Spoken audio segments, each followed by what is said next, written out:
Sabía que él amaba a otra persona en el instante en que vi cómo cambiaba su expresión cuando el nombre de ella apareció en su teléfono. No fue algo dramático al principio, no hubo gritos ni una traición evidente, solo un pequeño cambio, como una sombra pasando sobre algo cálido. Recuerdo estar en la cocina con un plato mojado en las manos, observándolo de reojo mientras giraba rápidamente el teléfono boca abajo, y me dije a mí misma que lo estaba imaginando, porque eso es lo que haces cuando no estás lista para la verdad.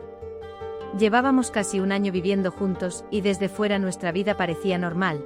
Teníamos rutinas, hacíamos la compra juntos, discutíamos por cosas insignificantes como la ropa o qué ver por la noche. Y los fines de semana a veces salíamos o simplemente nos quedábamos en casa, pedíamos comida y fingíamos ser una de esas parejas que lo tienen todo resuelto. Pero si soy honesta, incluso antes de ese momento, algo siempre había estado ligeramente mal, como si yo estuviera un paso detrás de él, como si intentara alcanzar una versión suya que nunca terminaba de estar realmente conmigo. Se llamaba Adrián Vega, y cuando nos conocimos era tranquilo, atento, el tipo de hombre que escucha con cuidado y recuerda pequeños detalles. Eso fue lo que me atrajo porque me hacía sentir segura, estable, y después de unos meses de relación, mudarnos juntos parecía el siguiente paso natural. Al principio vivir juntos fue fácil, casi demasiado fácil, como si hubiéramos saltado las partes difíciles. Recuerdo pensar lo afortunada que era, porque no había grandes conflictos, solo una calma silenciosa. Pero con el tiempo esa calma empezó a sentirse diferente, no paz, sino un vacío difícil de explicar. Él trabajaba mucho o al menos eso decía, jornadas largas, llamadas tarde por la noche, a veces salía diciendo que tenía que resolver algo, y yo no lo cuestionaba porque confiaba en él, y también porque no quería ser ese tipo de persona que duda de todo, que busca problemas donde no los hay. Pero luego empezaron los pequeños detalles. Como la forma en que sonreía mirando su teléfono, no una sonrisa de un mensaje gracioso, sino algo más suave, más íntimo, privado, y cuando yo le preguntaba qué era, simplemente respondía nada y cambiaba de tema. O como a veces parecía estar ausente incluso cuando estaba sentado justo a mi lado, como si su mente estuviera en otro lugar completamente distinto, mientras yo le hablaba de mi día y él asentía, pero se notaba que realmente no escuchaba. Y yo intentaba ignorarlo, de verdad lo intentaba, porque todo lo demás parecía estar bien, y es fácil convencerse de que estás exagerando cuando no hay pruebas claras de que algo vaya mal. Pero esa noche en la cocina algo cambió. Él volvió a coger su teléfono solo por un segundo, y vi un nombre en la pantalla. Lucía Herrera.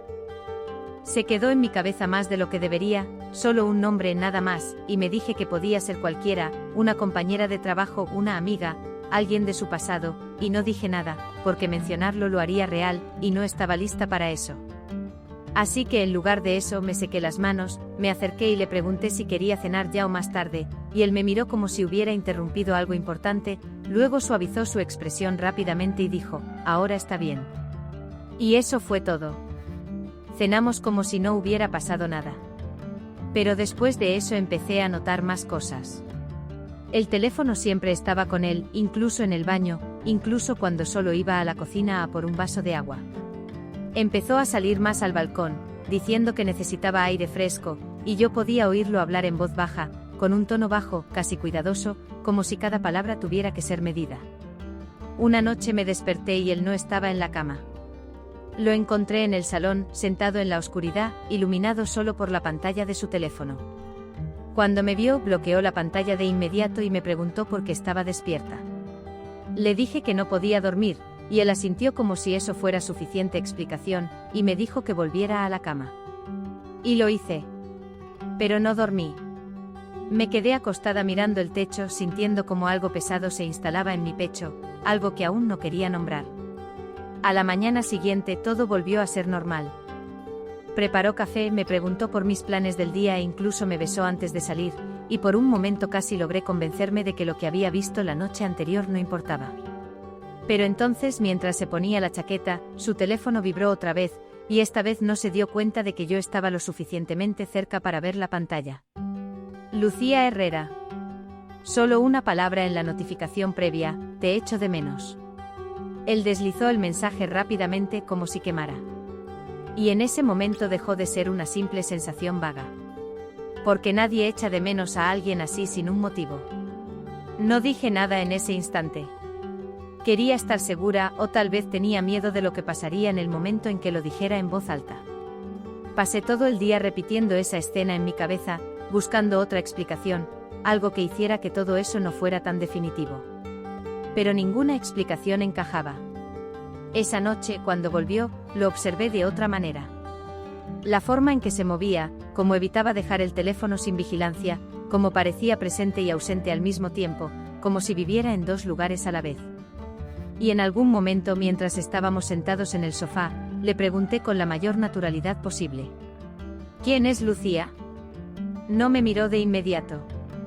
Solo se detuvo un instante y luego respondió: alguien que conocí hace tiempo. Esa palabra se quedó conmigo.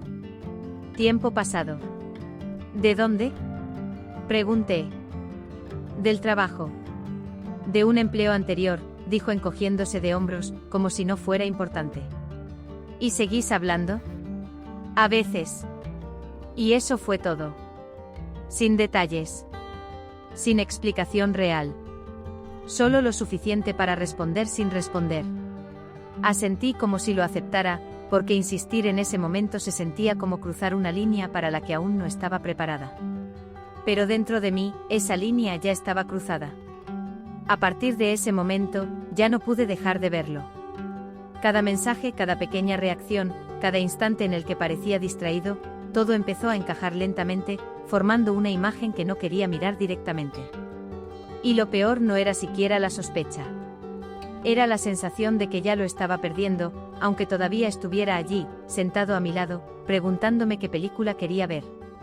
Esa noche lo miré de verdad, intentando entender quién era cuando no estaba conmigo, y me pregunté si alguna vez lo había conocido realmente.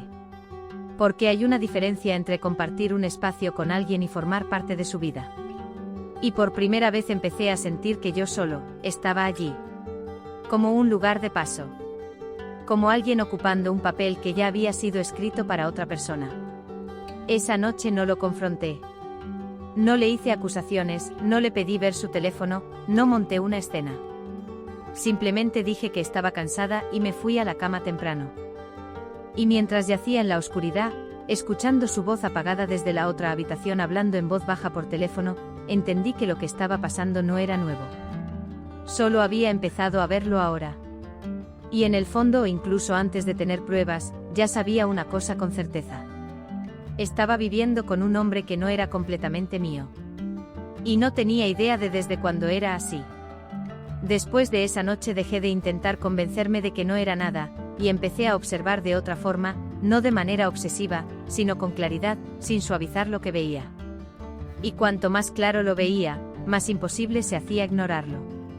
No era solo distracción. Era constante. Como si una parte de él siempre estuviera en otro lugar, incluso cuando se reía conmigo o me preguntaba por mi día. Era como si interpretara un papel que ya conocía de memoria. Unos días después, todo se volvió aún más imposible de ignorar. Estábamos cenando, algo simple después del trabajo, cuando su teléfono vibró sobre la mesa. Esta vez no lo escondió a tiempo. Vi el nombre otra vez. Lucía Herrera. Y otro mensaje corto. ¿Vas a venir mañana? Él cogió el teléfono de inmediato, pero ya era tarde. Lo miré y esta vez no aparté la vista. ¿A dónde? Pregunté en voz baja. Se quedó paralizado un segundo, luego se recostó en la silla y soltó el aire, como si estuviera cansado, no atrapado. No es nada, dijo. No parece nada, respondí. Hubo un silencio largo, de esos en los que ambos entienden que algo va a cambiar, y que ya no se puede detener. Y lo dejé continuar. Adrián, dije, dime la verdad. Se pasó las manos por la cara, luego me miró, y por primera vez en mucho tiempo no intentó suavizar nada. Es alguien de antes, dijo. ¿Antes de mí? Sí. ¿Y sigues viéndola? Otra pausa. Sí. Fue extraño lo calmado que fue todo. Sin gritos. Sin drama. Solo una confirmación silenciosa de algo que ya empezaba a aceptar. ¿Desde cuándo? Pregunté. Dudó. Desde antes de que nos mudáramos juntos. Eso cambió todo. Porque significaba que no era algo reciente. No un error. No algo que ocurrió después. Estaba allí desde el principio. Entonces me mudé contigo, dije lentamente mientras aún estabas con ella. No estaba con ella, respondió rápido. Habíamos terminado. Pero nunca realmente lo dejaste, dije. No lo negó. Y ese silencio lo dijo todo. Me levanté, fui al fregadero y empecé a lavar los platos, no porque hicieran falta, sino porque necesitaba hacer algo con las manos. Él se quedó sentado. ¿Puedes decir algo?, dijo después de un rato. Creo que ya has dicho suficiente, respondí. Y lo pensaba de verdad. Porque ya no quedaba mucho por explicar. Estaba enamorado de otra persona. Había estado desde el principio. Y yo había sido otra cosa. Conveniente. Estable. Disponible. Apagué el agua, me sequé las manos y lo miré. ¿La amas?, pregunté. Sí. ¿Me amas a mí?, dudó otra vez. Y esa duda fue la respuesta, aunque aún así lo dijo. Me importas. Asentí. Vale, dije. Y en ese momento algo dentro de mí se asentó. No con dolor. No con rabia. Sino con claridad. Porque hay un punto en el que la confusión termina, y aunque la verdad no sea la que quieres, al menos es algo sólido. ¿Qué vas a hacer?, preguntó. Voy a hacer las maletas, dije. Pareció sorprendido, como si no lo hubiera esperado. No tienes que irte esta noche, dijo. Lo sé, respondí. Pero no me voy a quedar. No intentó detenerme. Y eso, más que cualquier otra cosa, confirmó que estaba haciendo lo correcto. Hice las maletas despacio. Sin prisa. Recogiendo lo mío. Doblando ropa. Guardando cosas. Él permanecía en el salón, pasando de vez en cuando por la puerta, como si quisiera decir algo pero no supiera cómo. En un momento se quedó en el marco de la puerta. No quería hacerte daño, dijo. Te creo, respondí. Pero lo hiciste. Asintió. Pensé que podría arreglarlo, añadió. ¿Viviendo conmigo?, pregunté. No respondió. Exacto. Cuando terminé, ya era tarde. Cogí mis cosas, fui a la puerta y él me siguió a cierta distancia. Nos quedamos en silencio. No imaginé que acabaría así, dijo. No ha acabado hoy, respondí. Solo se ha hecho evidente. Me miró como si quisiera discutirlo, pero no pudo. Abrí la puerta, salí al pasillo y me detuve un segundo. Ve a verla mañana, dije sin volverme. Pero no vuelvas a mí después. No hubo respuesta.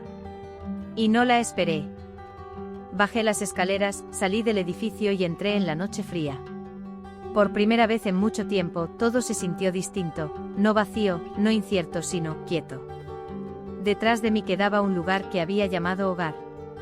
Pero nunca lo fue realmente. Y mientras caminaba hacia la calle, me ajusté la chaqueta, miré hacia adelante y seguí caminando.